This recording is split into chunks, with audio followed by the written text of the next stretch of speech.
ISKCON নামে একটা সংগঠন আছে বাংলাদেশে, জানেন নাকি?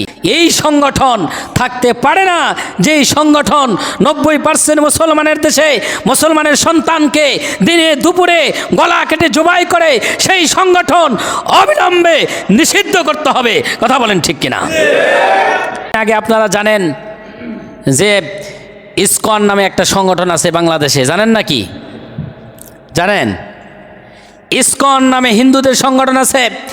এই সংগঠন 1966 সালে, যার জন্ম আমেরিকাতে, স্বামীপ্রবাদ নাম প্রতিষ্ঠাতা যিনি করেছেন, প্রতিষ্ঠিত যে করেছেন, ওনার নাম হলো স্বামীপ্রবাদ। উনি হলেন আমেরিকার একটা খ্রিস্টান মিশনারি স্কুলের ছাত্র, ছিলেন হিন্দু, কিন্তু উনি খ্রিস্টানদের স্কুলে আজীবন লেখাপড়া করেছেন। উনি সংগঠন করেন, নাম হলো ইসকন। ওনার উদ্দেশ্য হলো যে আপনার মুসলিম যেখানে নিধন হবে সেখানে মুসলিমদেরকে নির্মূল করাই হলো ইসকন সংগঠনের একমাত্র কাজ। গোটা বাংলাদেশে মাঝে মাঝে দেখবেন মিছিল বের করেছে, গোটা বাংলাদেশে আপনার তৎকালীন সরকারের পক্ষ নিয়ে কাজ অনেক করেছে।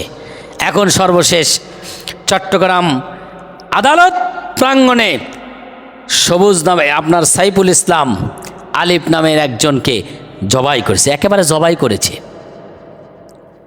শুধু উনি স্ট্যাটাস দিতেন ইসলামের পক্ষে, মোবাইলে কথা বলতেন ইসলামের পক্ষে, আর ইসকনের বিরুদ্ধে কথা বলতেন, যার করে ওনাকে জবাই করা হয়েছে।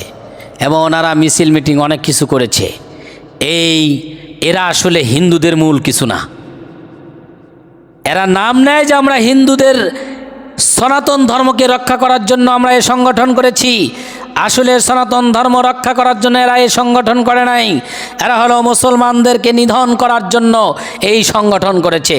গোটা বাংলাদেশে সর্বস্তরে সর্ব জায়গায় এই সংগঠনকে বাতিল নিষিদ্ধ করার জন্য সবাই আহ্বান করেছে। কথা বলেন ঠিক কিনা?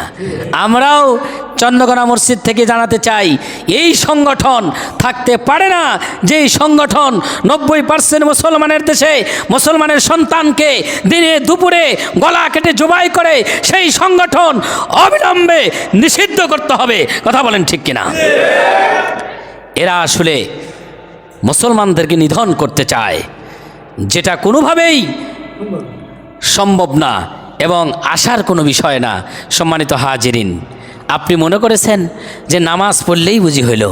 আল্লাহ রসুল সাল্লাল্লাহু আলাইহি সাল্লামকে প্রস্তাব দিয়েছিলেন আবু জেহেল, উতবা, সাইবা, ওলিদ ইবনে মুগিরা, আবু সুফিয়ান থেকে শুরু করে নিয়ে বড় বড় পণ্ডিত, তারা বলেছিলেন, এ আবদুল্লাহর বেটা মোহাম্মদ, তুমি মসজিদের মধ্যে থাকো, মসজিদের মধ্যে তাসবিহ তাহলিল পাঠ করো, মসজিদের মধ্যে জিকির করো, আল্লাহ আল্লাহ করো, মসজিদের মধ্যে যা কিছু করা দরকার, খানায়ে কাবা তোমাকে ছেড়ে দিলাম, খানায়ে কাবা বসে বসে করো।